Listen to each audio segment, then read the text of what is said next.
Hello guys, Prince classes के online channel पर आप सभी का हार्दिक स्वागत एवं अभिनंदन। दोस्तों, आज हम बात करेंगे क्लास 10वीं और 10वीं के अंदर एक महत्वपूर्ण टॉपिक का हम डिटेल से व्याख्या। क्लास 10वीं के अंदर एक महत्वपूर्ण टॉपिक लेने जा रहे हैं जो बोर्ड के एग्ज़ाम में उसका महत्वपूर्ण योगदान होता है। उसका महत्वपूर्ण योगदान होता है। उस टॉपिक का नाम है चैप्टर नंबर पहला। चैप्टर नंबर पहले से बोर्ड में टोटल 6 अंक के सवाल पूछे जाते हैं। कितने अंकों के? 6 अंकों के। वो बोर्ड के अंदर इसमें 6 अंकों के सवाल पूछे जाते हैं। पहला टॉपिक है रासायनिक अभिक्रिया। रासायनिक अभिक्रिया एवं रासायनिक समीकरण। इनसे टोटल 6 अंकों के अंदर बोर्ड के अंदर 6 अंकों के सवाल पूछे जाते हैं। अब हम इसको किस प्रकार से अध्ययन करेंगे उसको हम बताने जा रहे हैं। उसके बाद में इसका टोटल विवरण से इसका अध्ययन करेंगे। और बोर्ड एग्ज़ाम के आगे जो 22, 23 और 24 के अंदर जो सवाल आए हैं उनको भी हम एक एक करके आपके सामने रखेंगे। मित्रों, रासायनिक अभिक्रिया एवं रासायनिक समीकरण, इस पाठ को हम अध्ययन की दृष्टि से 2 भागों में बांटेंगे। पहला रासायनिक अभिक्रिया और दूसरा है रासायनिक समीकरण। रासायनिक अभिक्रिया वाला पाठ को हम अध्ययन की दृष्टि से 2 भागों में हम बांटेंगे। पहला है रासायनिक अभिक्रिया के दौरान होने वाले परिवर्तन, यानी रासायनिक अभिक्रिया के दौरान कौन कौन से परिवर्तन देखने को मिलते हैं उनकी हम बात करेंगे। उसके बाद में रासायनिक अभिक्रिया के प्रकार, यानी रासायनिक अभिक्रिया 10वीं के अंदर टोटल 8 टाइप के रासायनिक अभिक्रिया दे रखी हैं। उसका हम एक एक करके आपका अध्ययन करेंगे। उसके बाद में रासायनिक जो समीकरण है वो हम अध्ययन की दृष्टि से 4 भागों में बांटेंगे। पहला है रासायनिक समीकरण को संतुलित करना। दूसरा है रासायनिक समीकरण के गुणांक लिखना, यानी रासायनिक समीकरण संतुलित करना हमें आ गया तो उसके अंदर गुणांक ज्ञात करना आसानी से सीख जाएंगे। रासायनिक अभिक्रिया में किसका ऑक्सीडेशन हो रहा है और किसका रिडक्शन हो रहा है इसकी हम बात करेंगे। उसके बाद में रासायनिक अभिक्रिया में एक्स अभिकारक या उत्पाद ज्ञात करना, मतलब आपको रासायनिक अभिक्रिया दे रखी होंगी और किसी एक अभिकारक या उत्पाद वहाँ से हटा देंगे और आपसे पूछा जाएगा कि एक्स की जगह कौन सा अभिकारक आएगा या कौन सा उत्पाद आएगा। मित्रों, इस टोटल 6 टाइप से हर बोर्ड के अंदर एक एक सवाल आया हुआ है और यहाँ से ऑब्जेक्टिव टाइप के सवाल बनते हैं, रिक्त स्थान वाले भी सवाल बनते हैं। इसके बाद में हम लास्ट में बात करेंगे एक अन्य टाइप जिसमें 2 चीज़ बढ़ेंगे, एक संक्षारण या जंग लगना और दूसरा है विकर्गंधिता। मित्रों, इन पाठ को हम इस प्रकार से पूरा पढ़ेंगे कि हर बोर्ड के अंदर किस प्रकार से सवाल आए उसकी भी बात करेंगे और आगे जो आने वाला बोर्ड है 2025 के अंदर जो आपका एग्ज़ाम है 17 मार्च को, उसमें किस प्रकार से सवाल पूछे जाएंगे उसकी भी हम बात करेंगे, क्योंकि आगे वाले जो पेपर हैं उसी के अनुसार आगे सवाल पूछे जाएंगे। तो आपको पता चल गया है कि हम टोटल कितने टाइप बात करेंगे।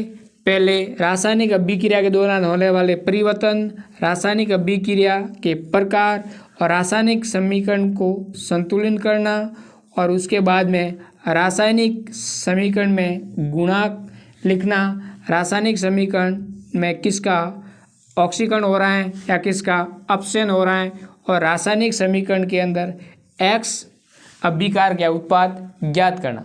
उसके बाद में हम बात करेंगे संक्षारण और उसके बाद में हम बात करेंगे विकर्गंधिता। रासायनिक अभिक्रिया के दौरान होने वाले परिवर्तन को हम 4 भागों में बांट करके अध्ययन करेंगे। 4 भाग कौन से, उसकी हम बात करेंगे। छोटी सी ट्रिक्स है जो आपको याद रखना है, जो बोर्ड एग्जाम के अंदर आपकी हेल्प करेगी। 4 कौन से टाइप है वो हम बताएंगे। पहला आपको याद रखना है GSTC, BSTC याद रखना है, और B का आपको क्या करना है G का मतलब क्या होता है गैस, S का मतलब क्या होता है स्टेट,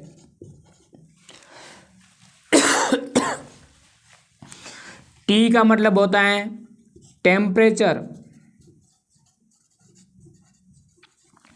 C का मतलब होता है कलर, यानी गैस का निष्कासन या अवशोषण, अवस्था में परिवर्तन,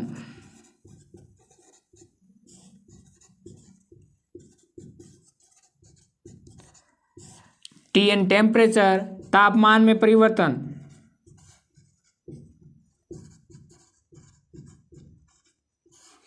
और रंग में परिवर्तन।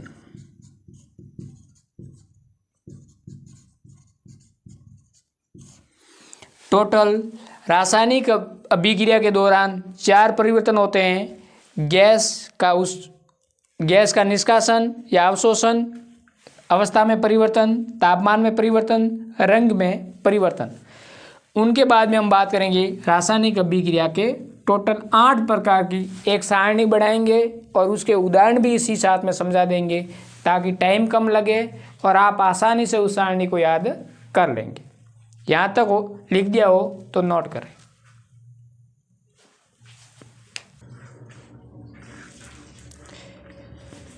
हेलो गाइज, अब हम बात करेंगे रासायनिक अभिक्रिया के प्रकार।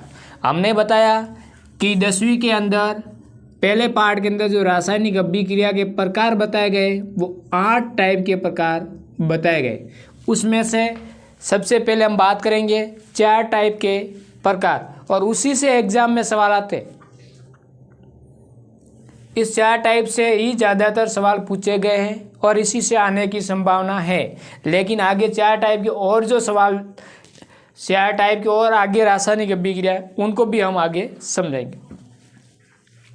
मित्रों, यदि हम एक एक करके आपके सामने लिखें तो ज़्यादा टाइम हो जाएगा। इस कारण से हमने क्या कर दिया, सबसे पहले लिखेंगे और उसके बाद में आपको समझा देंगे ताकि टाइम कम लगेगी और आसानी से आपको समझ में आ जाएगा।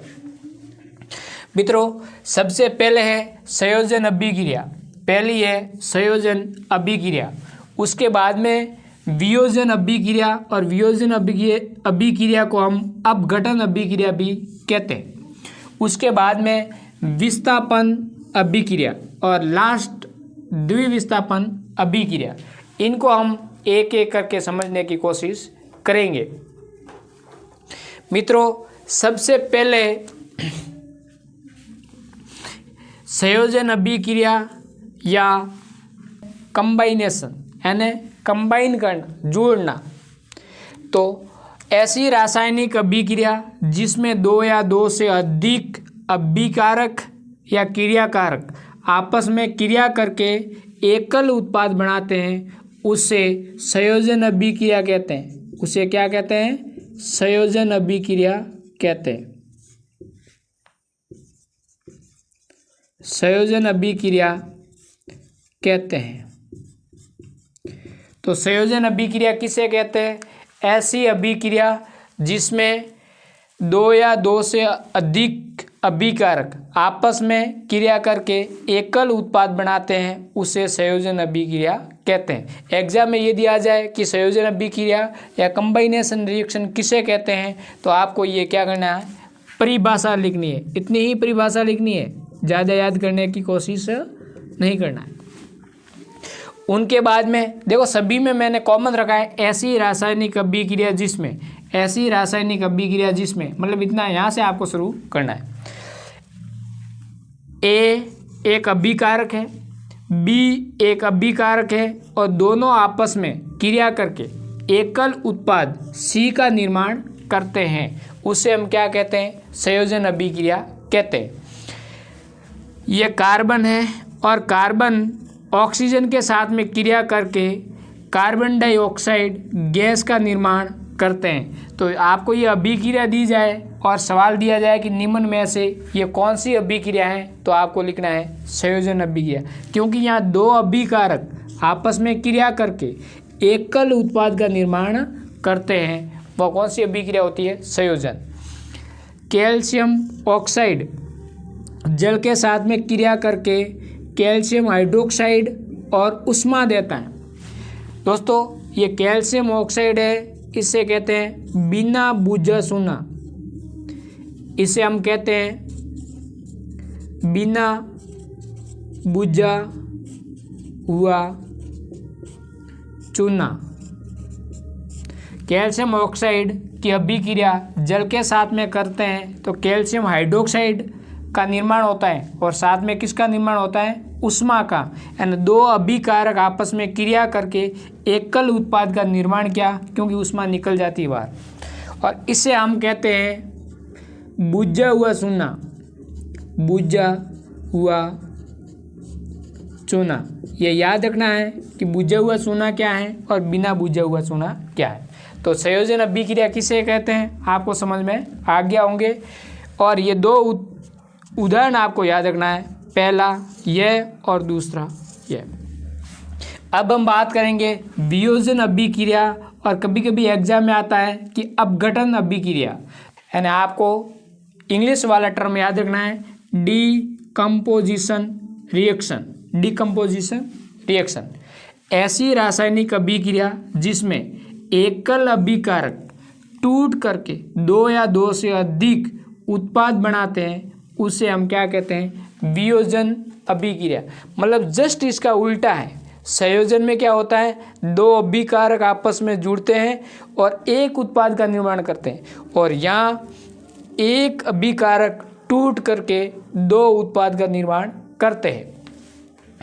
जैसे कैल्शियम कार्बोनेट आपको गर्म करेंगे तो वो टूट जाएगा और कैल्शियम ऑक्साइड साथ में कार्बन डाइऑक्साइड गैस निकल जाती है।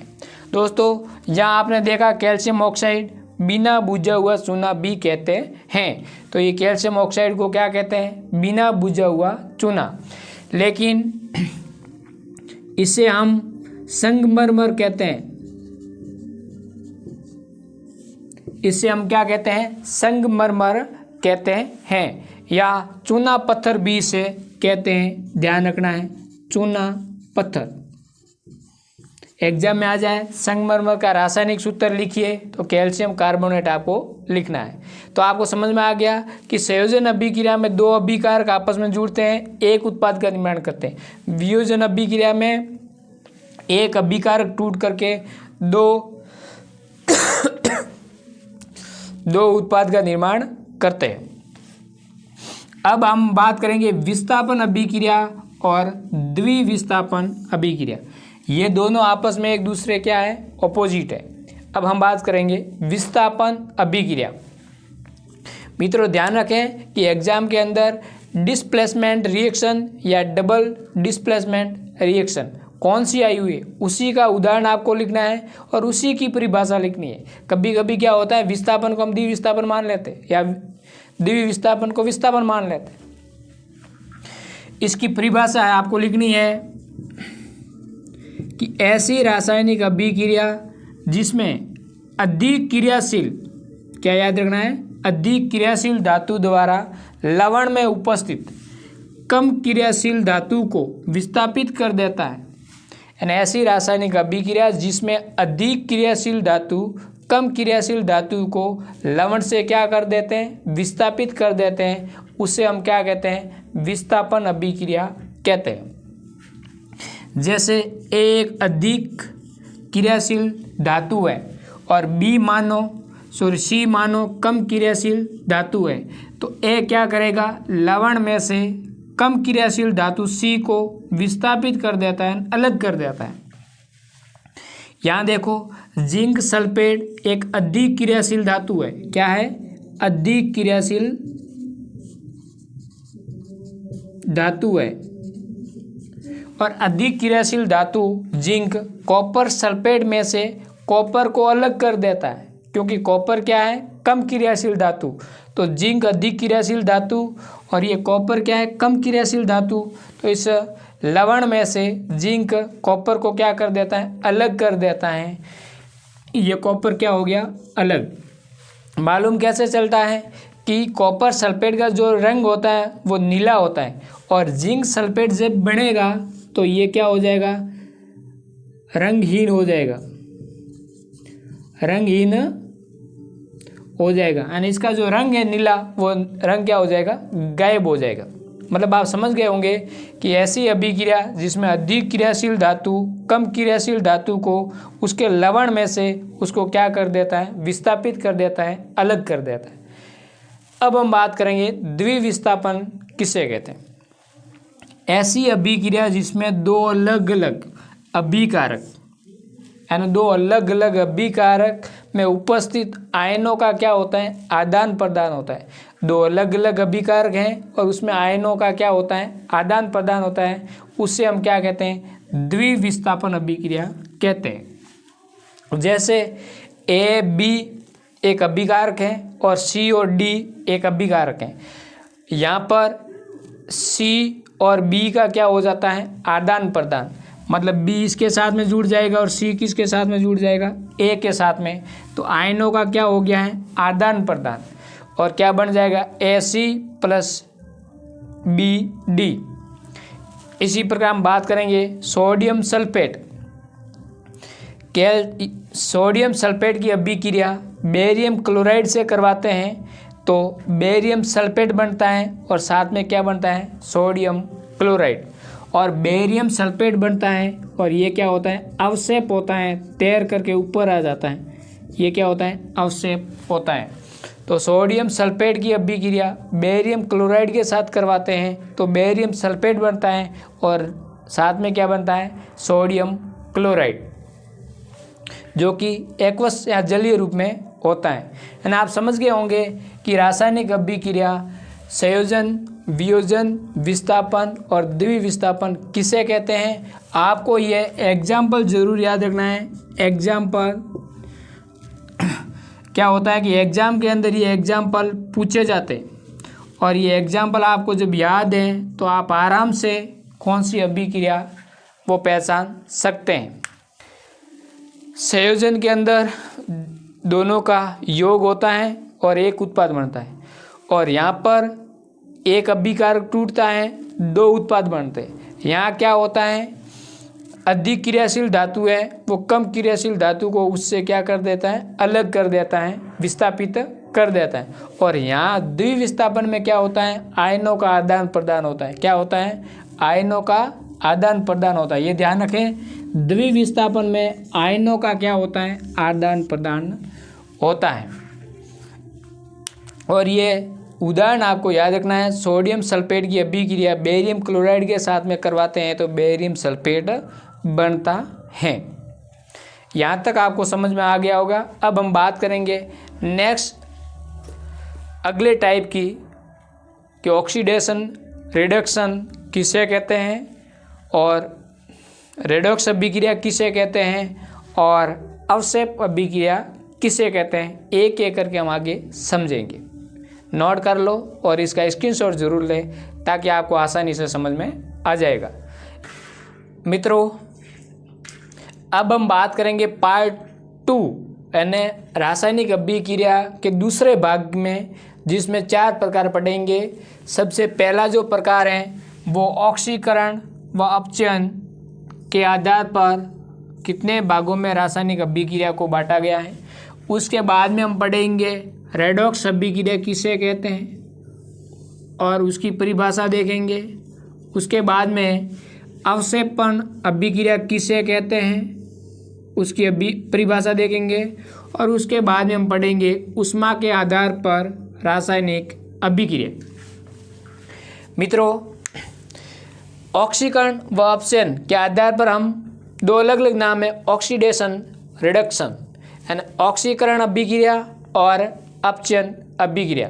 मित्रों होता क्या है कि अपचयन का अ हटा दे और यहाँ लिख दे उपचयन अभिक्रिया।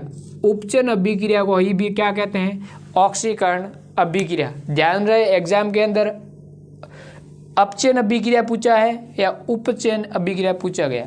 उपचयन का मतलब होता है ऑक्सीडेशन या ऑक्सीकरण अभिक्रिया।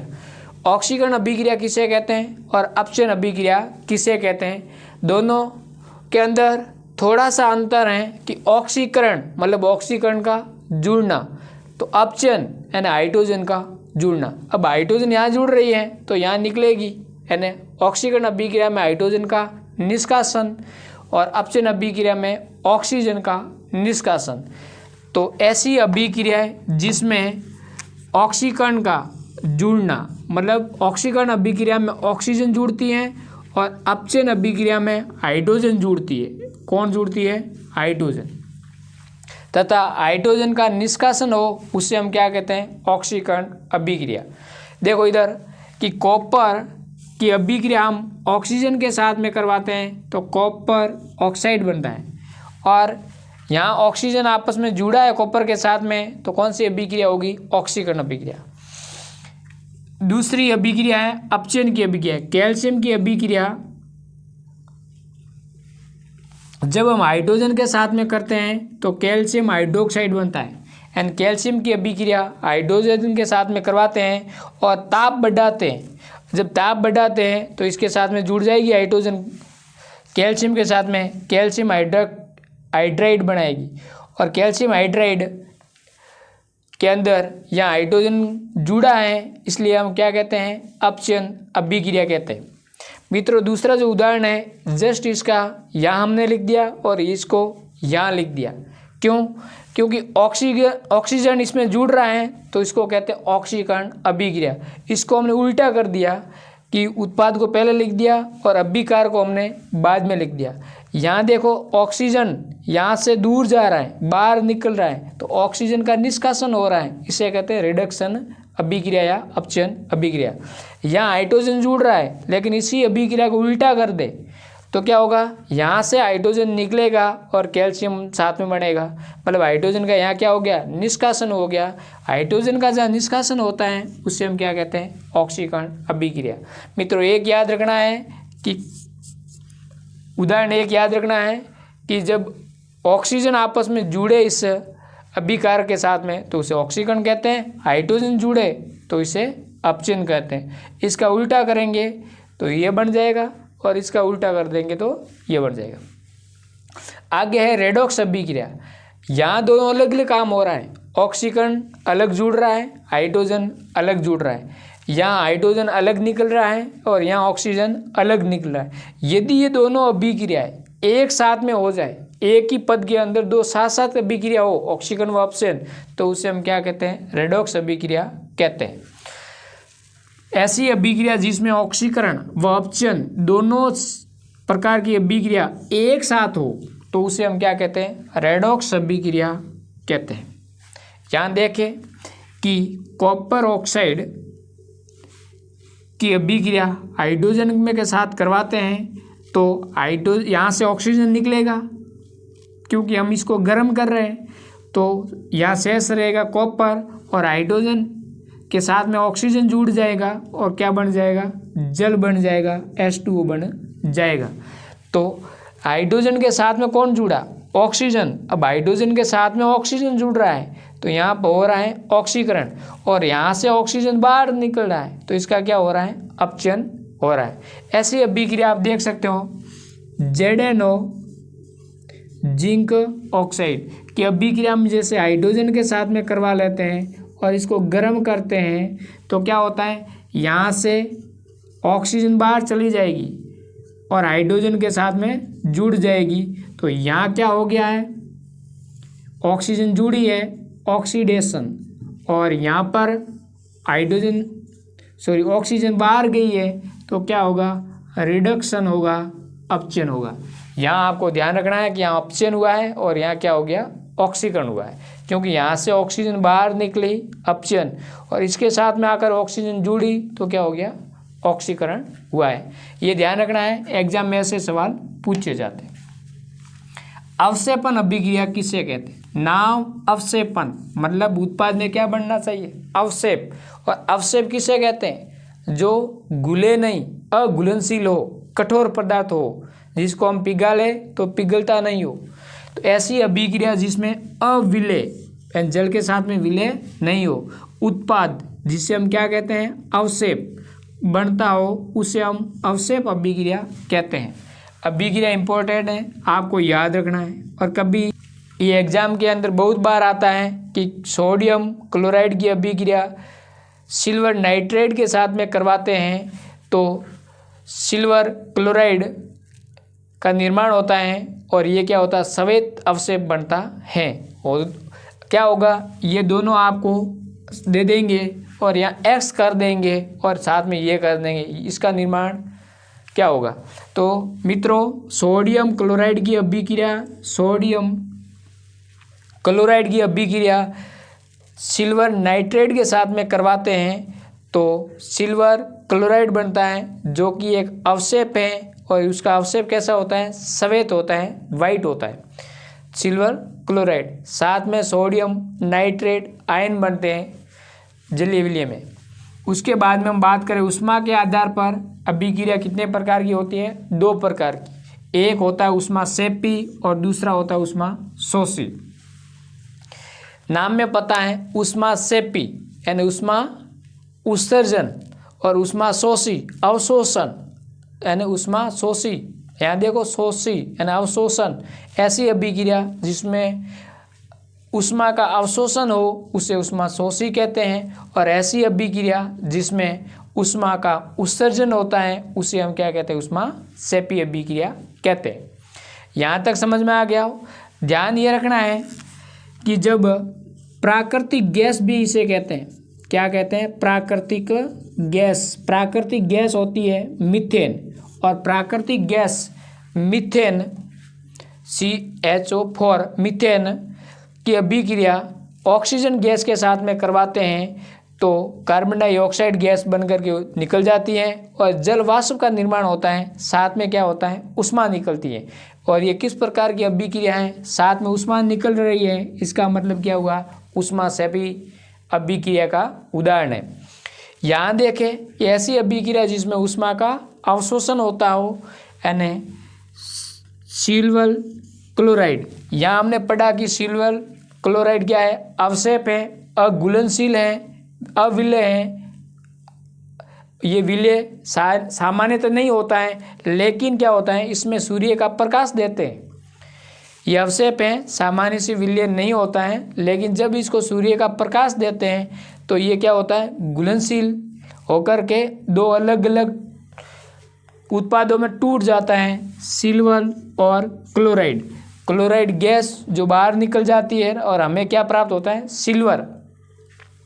अतः इसको घोलने के लिए किसकी जरूरत हुई, ऊष्मा की जरूरत हुई, इसे कहते हैं ऊष्मा शोषी अभिक्रिया। यहाँ देखो सोडियम क्लोराइड की अभिक्रिया सिल्वर नाइट्रेट के साथ में करते हैं तो सिल्वर क्लोराइड बनता है और सिल्वर क्लोराइड को यदि हमने प्रकाश दे दिया तो सिल्वर हमें प्राप्त होगी और क्लोराइड गैस बाहर निकल जाएगी। यहाँ मित्रों 2 नोट लिखवा रहा हूँ जो आपको याद करना है। ये नोट आपके एग्जाम की दृष्टि से महत्वपूर्ण है। क्या नोट है वो लिखिए मित्रों। पहला नोट आपको लिखना है कि अधिकांश, पूरी की बात नहीं कर रहा हूँ, अधिकांश संयोजन अभिक्रिया, संयोजन अभिक्रिया ऊष्मा सेपी होती है, ऊष्मा सेपी होती है। दूसरा आपको याद रखना है अधिकांश वियोजन अभिक्रिया, आगे हमने पढ़ा है वियोजन अभिक्रिया, वियोजन अभिक्रिया ऊष्मा शोषी प्रकार की होती है। शोषी प्रकार यानी ऊष्माक्षेपी के जो उदाहरण हैं वो है संयोजन, और ऊष्माशोषी के जो उदाहरण हैं वो है वियोजन अभिक्रिया है। इसको आपको याद रखना है। अधिकांश की बात कर रहा हूँ, सभी की बात नहीं कर रहा हूँ। यहाँ तक मित्रों आपने समझ लिया होगा और इसको नोट भी कर लिया होगा, और एग्जाम में जाओ तब आपको इसकी परिभाषा और एक एक उदाहरण आपको याद करके जाना है। इसमें से बोर्ड के अंदर किस प्रकार के सवाल आए उसकी हम बात आगे करेंगे। इसको स्क्रीनशॉट जरूर लें। आगे हम बात करेंगे कि बोर्ड के अंदर इसका एग्जाम्पल कैसे पूछा गया है और यहाँ से सवाल कैसे बना है।